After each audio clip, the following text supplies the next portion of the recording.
नामकपुर शहर में शर्मिला और रीमा अपनी मौं सीता देवी के साथ रहती थी। बचपन से ही रीमा बहुत सुंदर थी। वही दूसरी और शर्मिला का रंग थोड़ा सांवला था। इसी तरह समय बीत रहा था और रिमा और सहेला बड़ी हो गई थी। रिमा सुंदर थी, इसीलिए उसकी शादी एक बड़े परिवार में हो गई। वही दूसरी और शीला की शादी एक मजदूर से हो गई। शर्मिला का भी मन था कि उसकी शादी भी एक बड़े परिवार में हो, लेकिन टूटी हुई झोपड़ी में ही उसे अब अपना सारा जीवन बिताना था। शायद वो ईश्वर से यही सब लिखवा के लाई थी। वही दूसरी ओर रीमा का स्वागत बहुत ठाट बाट से हुआ। उसकी नंदों ने उसे ढेर सारे गिफ्ट दिए।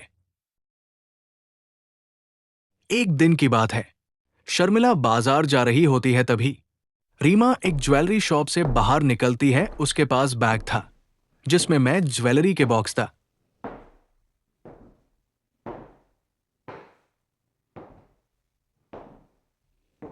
तभी रीमा शर्मिला को देखती है और शर्मिला के पास जाती है। दीदी, आप कहाँ जा रहे हो?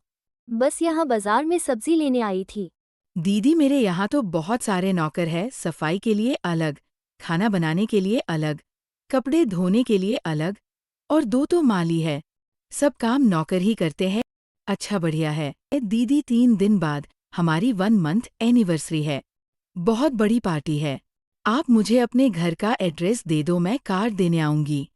इसी बहाने आपका घर भी देख लूंगी। 2 दिन बाद रीमा स्टाइलिश कपड़े पहने, पर्स लिए, लंबी हील पहने शर्मिला के घर पहुंचती है।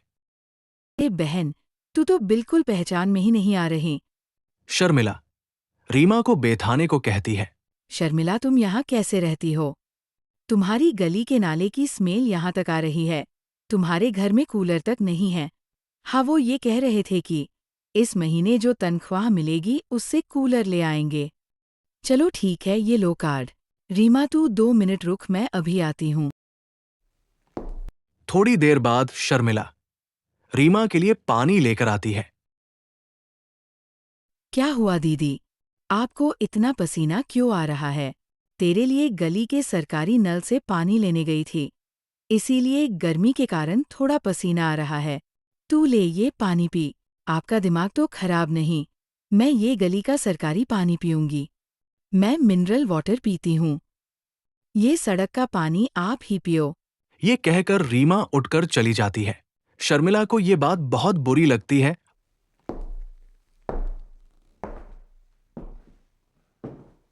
सब कुछ भूलकर 3 दिन बाद शर्मिला रीमा के घर जाती है। बहन जी, ये कौन है? इन नौकरों को यहाँ क्यों बुला लिया?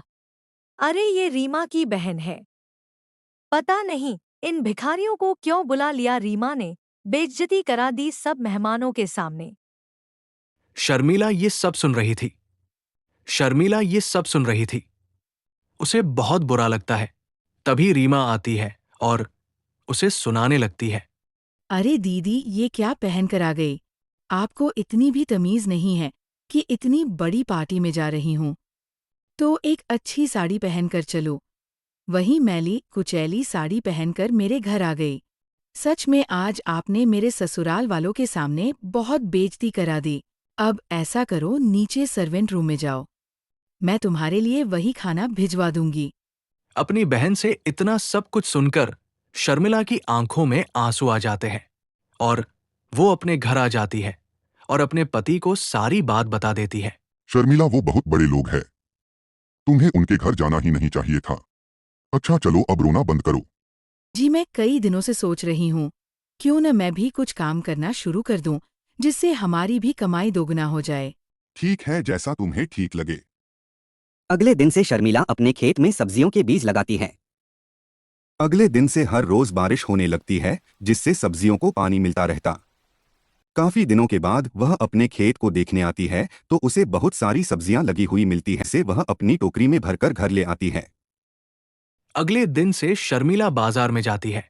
वहीं पर अपना सब्जी का ठेला लगा लेती है, पर उसके ठेले पर कोई नहीं आता। सब लोग उसके पास वाले ठेले से फल खरीदते हैं। उसे वो सब देखकर बहुत बुरा लगता है। फिर भी वो हिम्मत नहीं हारती। वो अपनी पर कोशिश करती है कि कोई उससे सब्जी खरीदे। थोड़ी देर बाद वो उदास होकर ठेले के पास बैठ जाती है। वो उदास होकर अपने घर आ जाती है और सारी बातें अपने पति को बताती है, जिसे सुनकर उसके पति ने कहा अब से वो भी उसके साथ चलेगा और उसकी मदद करेगा, जिसे सुनकर शर्मिला बहुत खुश हो जाती है।